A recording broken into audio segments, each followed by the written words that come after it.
Pushkin. Hey, Revisionist History listeners. Malcolm here. Before we get started, I wanted to update you on a few things. First thing, this August 24th, the Revisionist History season begins in earnest. 8 old-school episodes in a row, the little narrative jewel boxes you've come to love. We've been feeding you little bits and pieces so far this season, but this is the main event. At the heart of it is a 6-part series on guns and violence that I think is my favorite thing we've ever done. Weird, moving, funny, heartbreaking. So mark your calendars. August 24th is when it all happens. And by the way, if you want to get that whole miniseries early and binge it all at once without ads, you can, just by becoming a Pushkin Plus subscriber. In fact, just $6.99 a month or $39.99 a year gets you every one of the Pushkin shows early and ad-free. Just go to the Revisionist History show page in Apple Podcasts or pushkin.fm/plus to sign up. And one last thing, speaking of things you should binge, the latest season of our true crime masterpiece, Lost Hills, has dropped. The new season explores the legacy of Malibu's Dark Prince, Mickey Dora.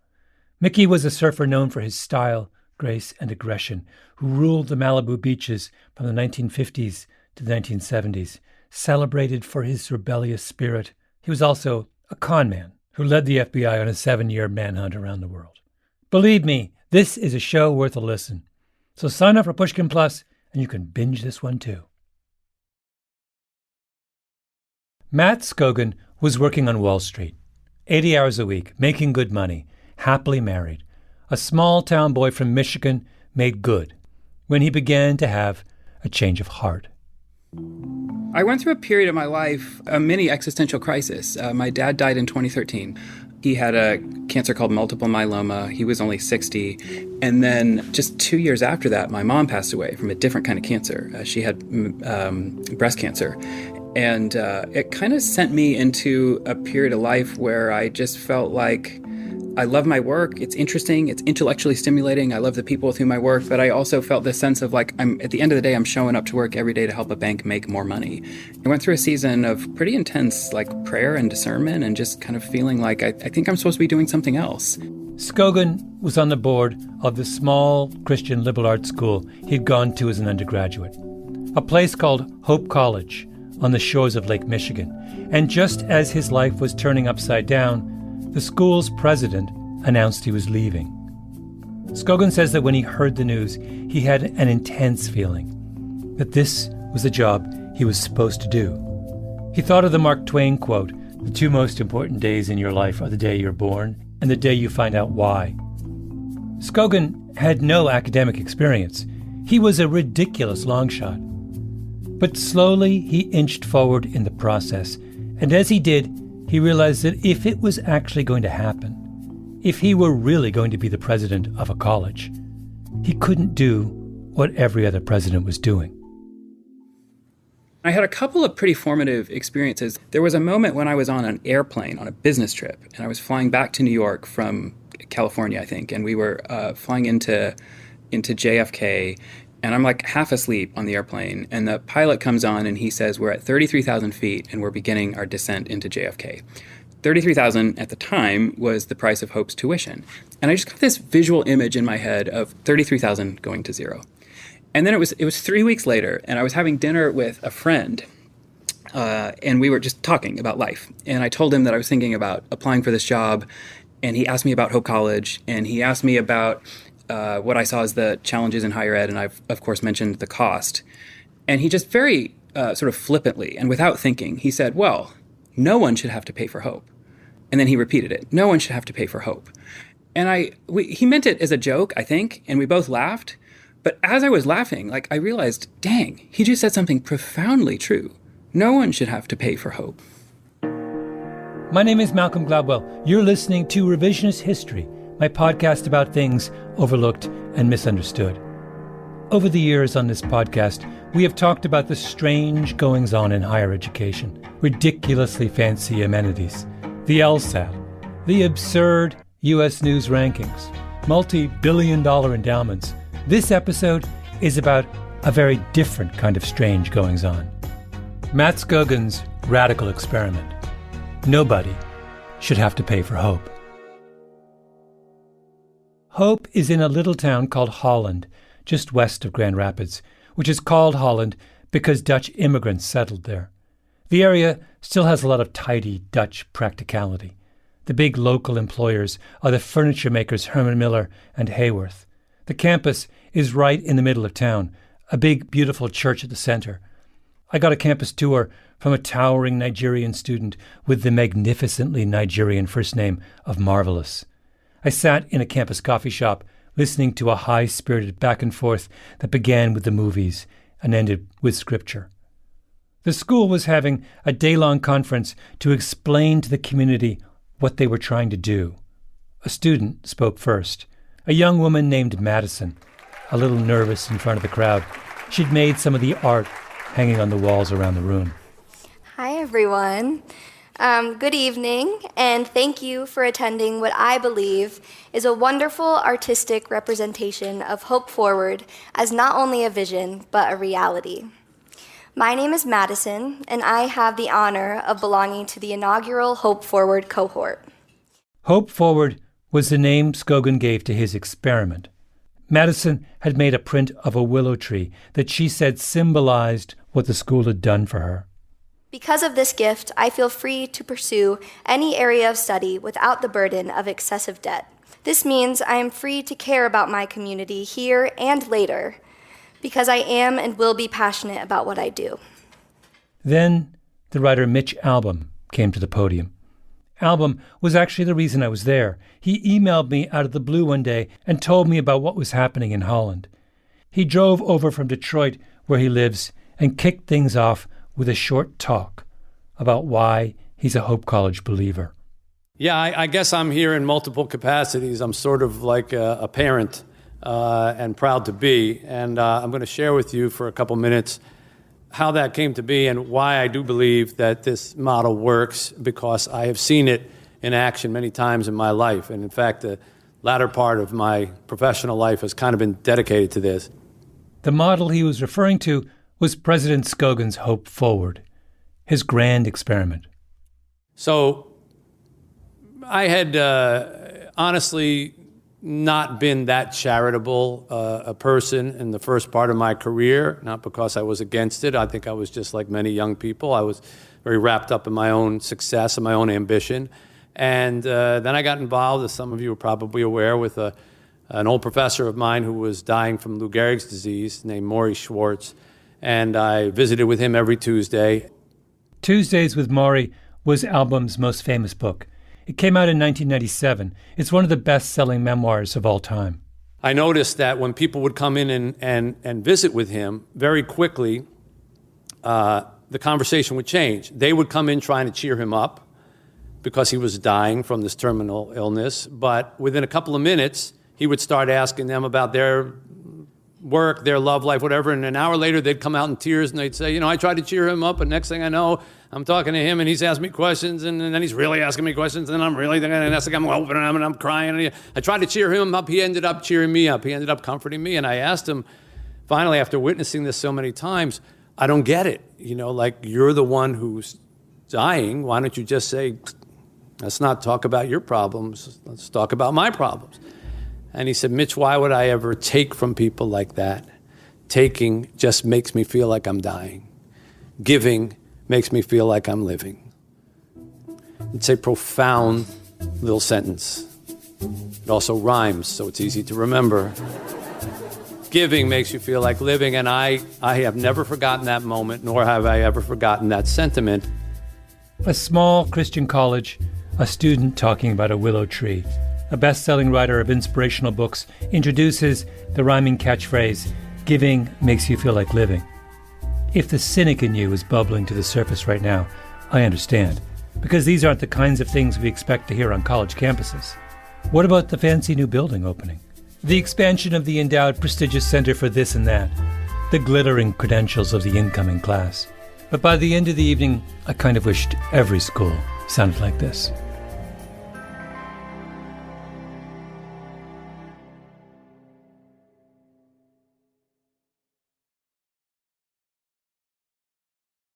Imagine that you had never heard of higher education before.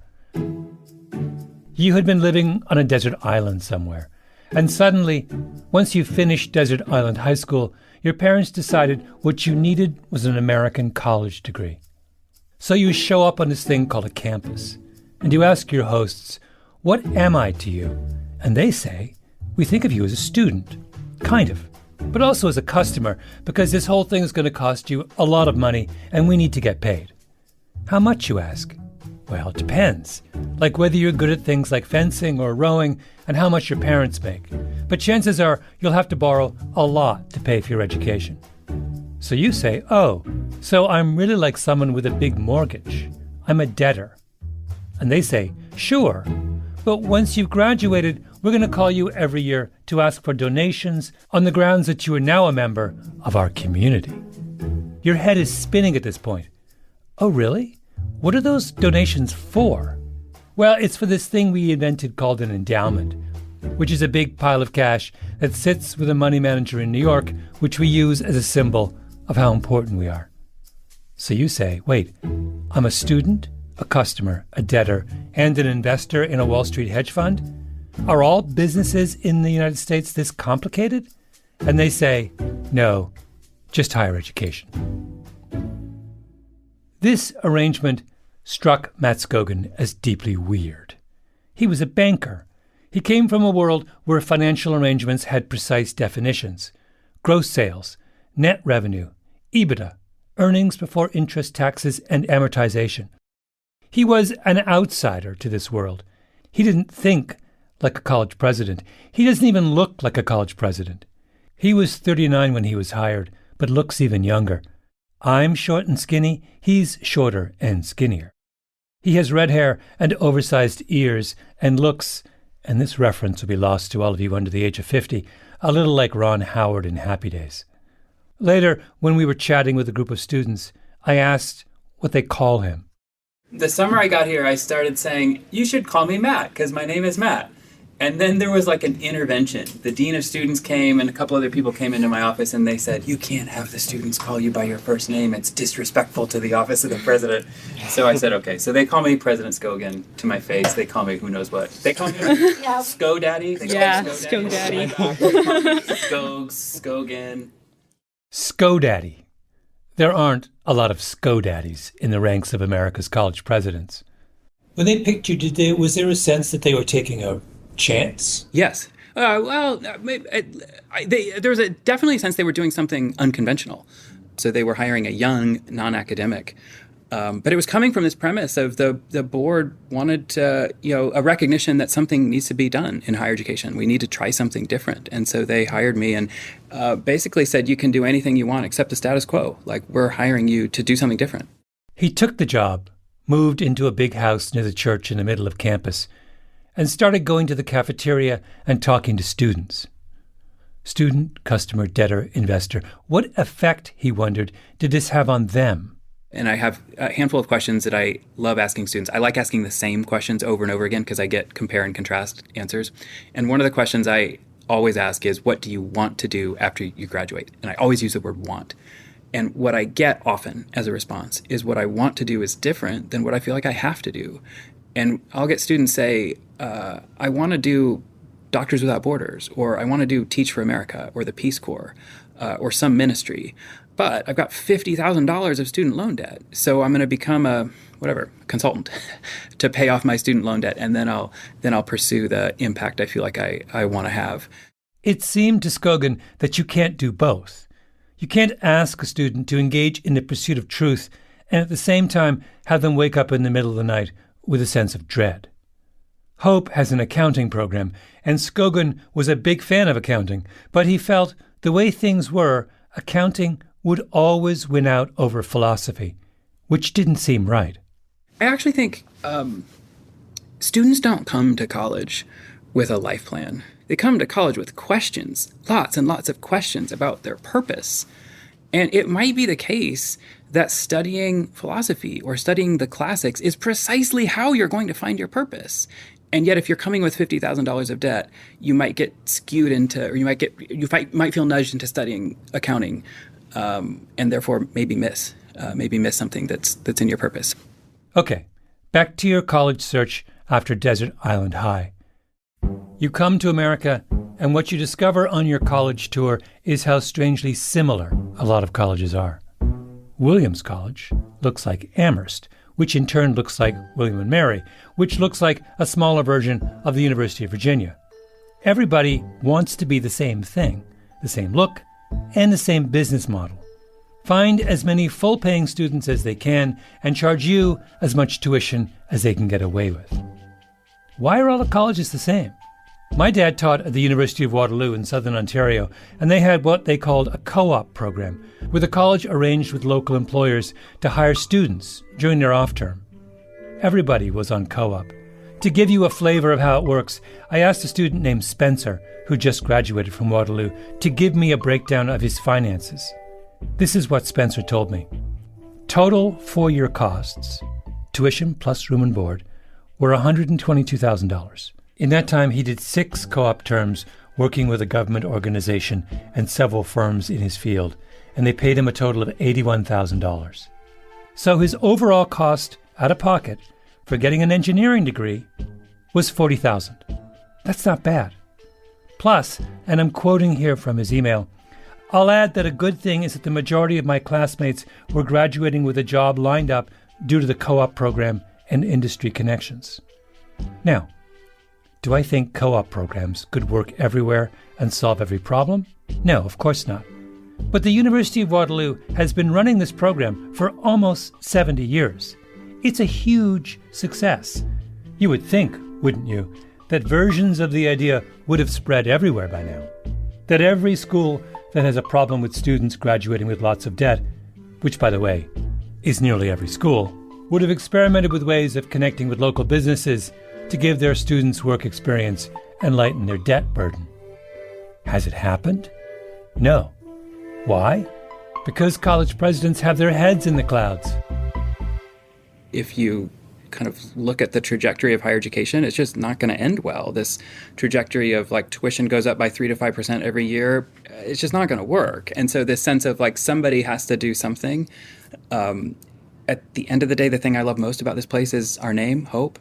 Hope, by definition, means that we believe problems are solvable. And that's what we try to prepare our students to be, hope bringers, people who go out in the world and run toward, not away, but run toward the biggest challenges they can find. And that's why we exist. And we felt like, and the board felt like, who better than a place called Hope to run toward this big societal challenge, which is the funding model of higher education. So Scogin made a radical decision. Let's make it so students don't have to think about money at all during their 4 years of college, and put in place a pay-it-forward model where you give back to the college after you've graduated. That's the program that Scogin calls Hope Forward. To apply, you write an essay describing an area of hopelessness to which you want to bring hope. They started small. After the first 2 years, they have a total of 58 students in the program.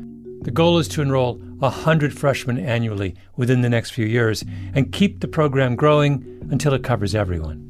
If you're coming in, you don't pay anything. You don't pay anything for tuition.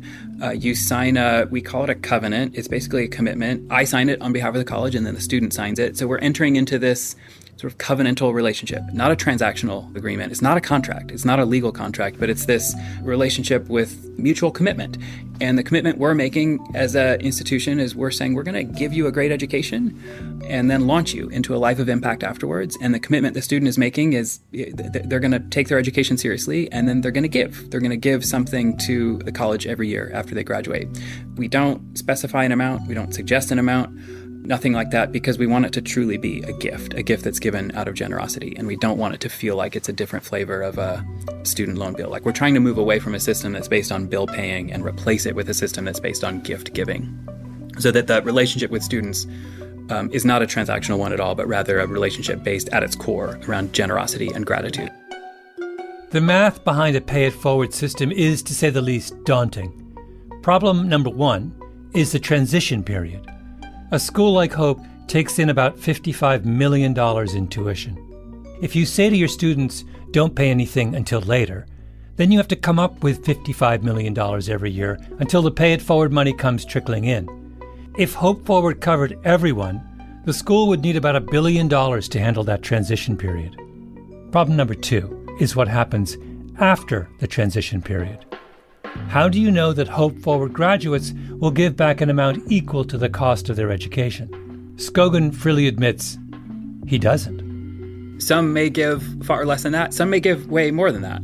I think that's another reason why we decided to not put a specific amount on it. If we say you've made a commitment to give and we suggest this amount in order to pay off what you would have paid through tuition, well, then people give that amount, presumably.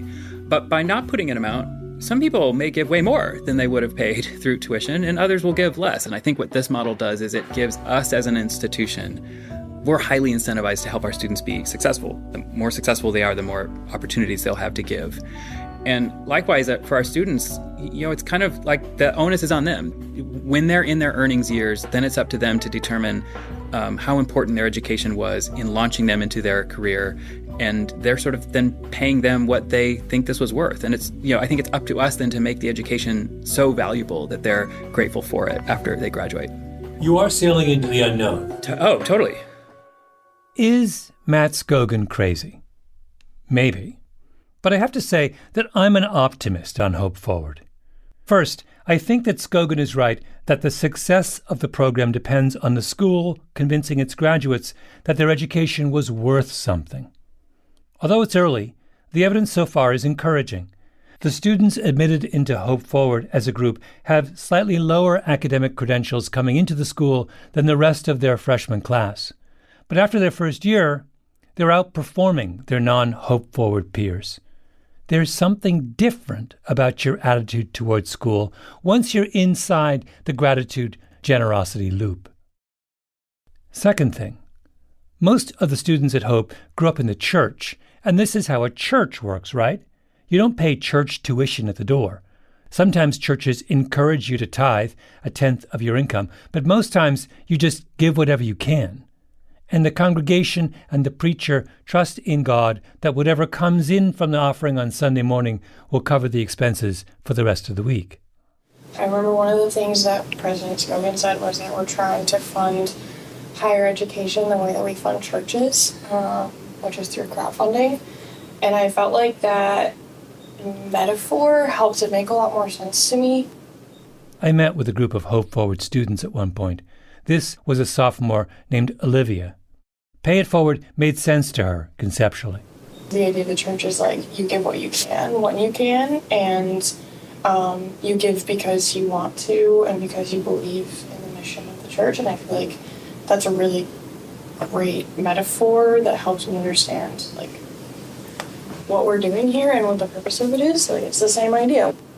Madison was part of the group too, the same Madison who spoke at the Mitch album reception.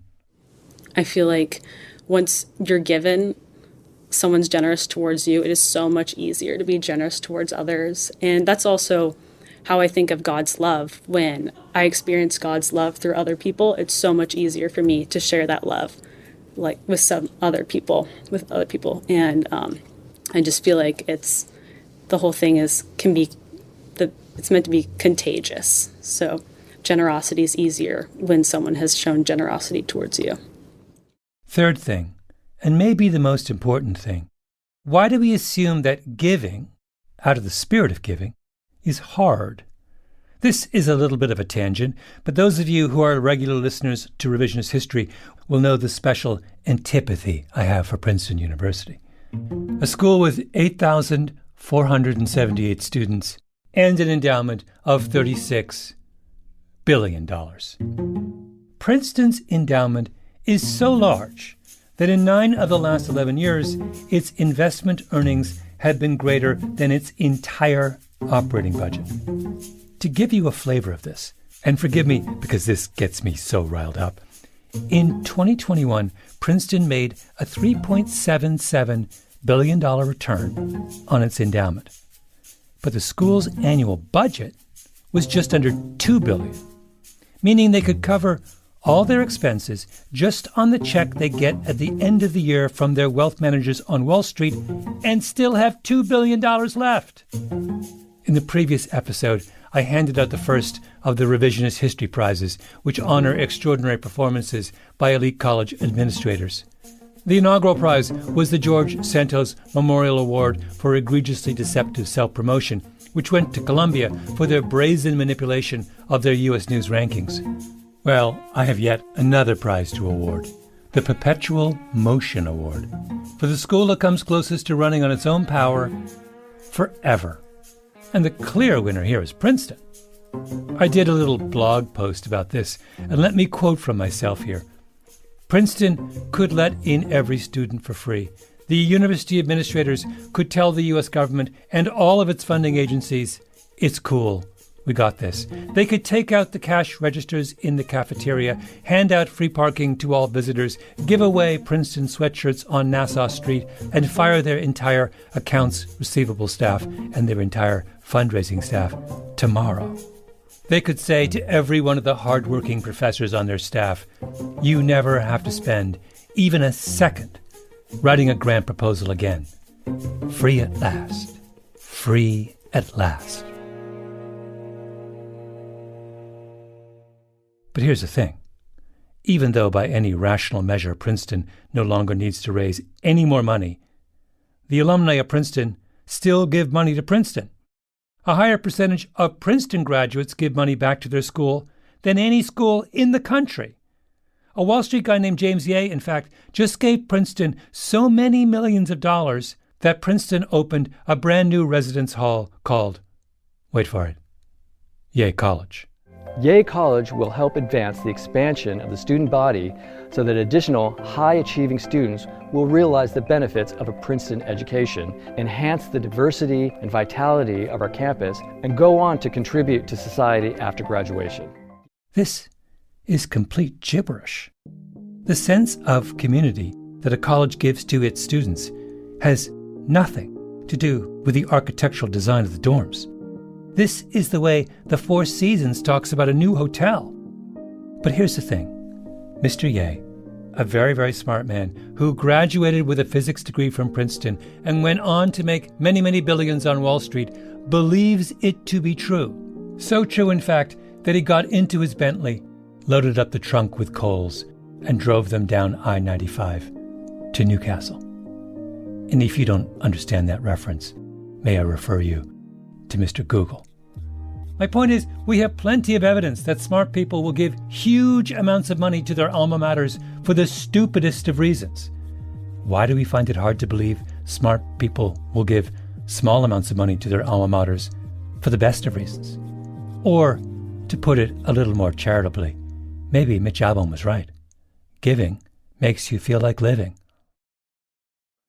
Matt Scogan was sitting in on my meeting with the students. He didn't speak until the very end. There's this line in Matthew where it says, freely you have received, now freely give. And this is where I think there's this like crazy sense in higher education where most people know that not everyone has access to a great education. But there's this sense in which it must be the case that ultimately those who do get access to a great education somehow deserve it, like this meritocracy. And it just feels like that's like meritocracy gone totally off the rails. At the end of the day, a Christian doesn't believe that anyone deserves a good life. Like if we really got what we deserve, we'd all be screwed. A Christian believes that anything we have that's good is a gift of unmerited favor from God. And I think what you're hearing from these students is like this profound sense of we're ready to just live into that. I heard somebody once describe generosity as this mindset of circulation. Like you take a book out of the library and you know it's not yours. You're just going to read the book and then you're going to give it back to the library so that somebody else can read it. And I think that's the way a Christian ought to think about everything we have, everything we own. Like God gave us stuff just so that we could circulate it. When God blesses Abraham in the Old Testament, and he says very clearly why he blesses Abraham. He says, I've blessed you so that you can be a blessing. And I think that's the way Christians ought to view everything we have. Like everything we have is this unmerited gift, and then we're just going to radically give it to the world so that we can be a blessing with the ways we've been blessed. And I'm putting words in your mouth, but I feel like I heard that from your stories in a pretty powerful way. So you guys are amazing. Thanks. Here, by way of contrast, is a passage in the commencement speech of the president of Harvard, Drew Faust, in 2018. She has the entire graduating class in front of her. Her goal is to give them words to inspire them on their journey into the greater world. And then she starts listing the unprecedented headwinds that Harvard, the institution, had faced as it sought to educate the very best and the brightest. We have faced a political and policy environment increasingly hostile to expertise and skeptical about higher education. The unprecedented endowment tax passed last December will, we estimate, impose on us a levy next year equivalent to $2,000 per student. Holy Toledo. They have dared to tax our $56 billion endowment. I don't know. Under the circumstances, I'd rather ride with ScoDaddy. I want to play for you the end of Mitch Albom's speech at the Hope College reception. He stood at the front of the room, slight and unprepossessing, big head of black hair, casually dressed. People are standing and milling around and eating canapes. And he starts to talk about how this whole idea of giving makes you feel like living, taught to him by Maury Schwartz, slowly took over his life. He started a scholarship fund that grew and grew, then a charity to work with the homeless, and then, finally, the project that has occupied him ever since. And in 2010, I heard about the earthquake in Haiti. And I'd never been to Haiti. Probably couldn't find it that easily on a map. He heard that the earthquake had destroyed an orphanage. So he got on a plane and flew to Haiti. And what I saw there will never leave my mind. I'm sure many of you remember that earthquake. It was devastating. In 45 seconds, it killed nearly 3% of Haiti's population. Of its population. Can you imagine? In America, that would be, about 9 million people dead, and left about 10% of its population homeless. The orphanage was in ruins. And the toilets were a little bit more than holes in the ground. And just behind them were fields. Prior to that were fields where kids would use rocks to bang on other rocks so that the rats would run away if they had to go to the bathroom at night, and then they would use the rock for toilet paper. So we had our work cut out for us, and I began to go back with some guys from Detroit, and we had an idea to fix the place up. Now, the thing is, what stuck with me the most were the kids who were there, and their smiles, and their joy, and their faith, and their belief that things could get better. Those kids were the reason that I came back, and came back, and came back, and came back. Every single month since February of 2010, for the last 13 years, I've been in Haiti at that orphanage. And we began to build it up with guys I brought down from Detroit. Again, all I did was ask. I didn't have to pay anybody. They all came as volunteers, and we built the first kitchens and the first showers and all things that didn't exist there before. And we began to grow. We got bigger. And we got bigger, and we got bigger. One of America's most successful writers has been going to Haiti, a place that the rest of the world has all but given up on. He's gone every month for 13 years, with a group of his friends from Detroit, driving back and forth from the airport in an armored car because much of the country is controlled by criminal gangs. And why does he keep going? Because he discovered, quite by accident, that giving makes you feel like living. When Albom heard about Matt Scogan's experiment, he told some of the students at his orphanage about it, and they applied, answered the same essay questions as everyone else. Our kids, with these new facilities, have learned from the very beginning that they are there to help one another. And so we found it funny when in the application process, they ask, what is your community involvement? And the kids who filled out the application said, Mr. Mitch, what are we supposed to put? What does this mean, community involvement? And I said, well, it means, what do you do for others? And I said, let's talk about what you do for others. And 15 minutes later, we were still listing things, because every day our kids take care of the other kids. Our kids are their big brothers and big sisters. They are their sources of carrying and food and cleansing and washing and feeding and dressing and taking to school and watching out for one another. And we go out into the community and help with the streets, or when we used to be able to travel around, our kids would go to a place where they had premature babies were born, and they would hold the babies because nobody ever held these children and they had no human contact. And our kids, most of whom have no parents, come from places where in many cases we have to invent birth certificates because we literally don't know where they came from, how old they are, or who their parents are. And these kids are holding other little babies to make them feel welcome in the world. I have seen their ability and their desire to give back. So when they filled out that application, it was easy to say what they've done for others. All of our kids know, they don't even have to agree to it because it's part of our DNA, that when they're done with college, and we send all of our kids to college or graduate school. Our first one just got accepted to medical school last month, and we're going to have our first doctor. So if you can be like Jewish dad proud of a Haitian doctor, there we are. And we find money to pay for it, but they know that the first thing they do when they graduate is they come back to the orphanage and they work for 2 years, giving back at the orphanage from the place that gave to them. That is the concept. That is the concept of Hope Forward. So our kids were living this concept. I hate to break it to you, Matt, but it ain't original. Our kids have been living this concept from the very beginning. And speaking of kids, I can't see so well, but you may have noticed some of those pictures a little earlier. On the screen behind Album was a series of photographs. They were 2 teen girls together, and then a boy, and then another teenage boy flexing his muscles. All of them last June graduated from our school in what is always the best moment that we have at our orphanage, and all of them now are right here at Hope. And they're in this room right here.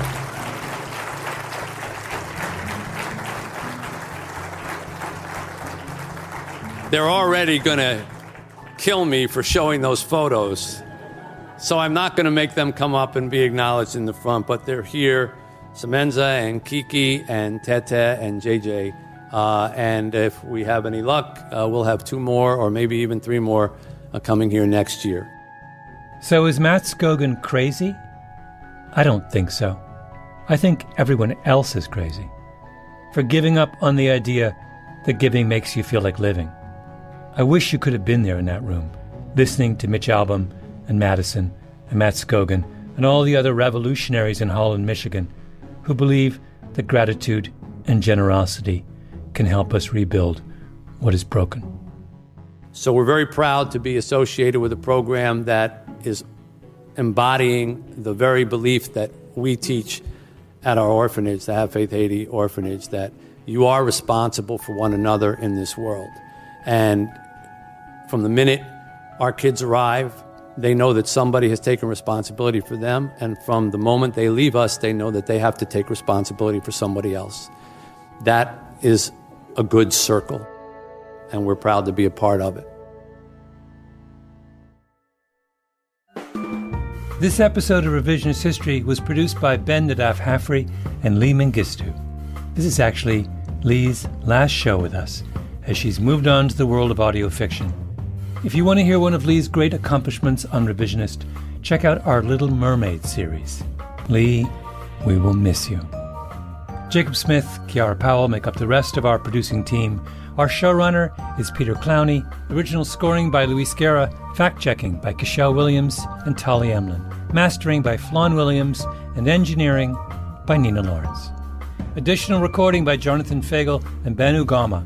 Special thanks to Matt Scogan, Jason Cash, Mary Remenschneider, and everyone who welcomed us at Hope College. I'm Malcolm Gladwell.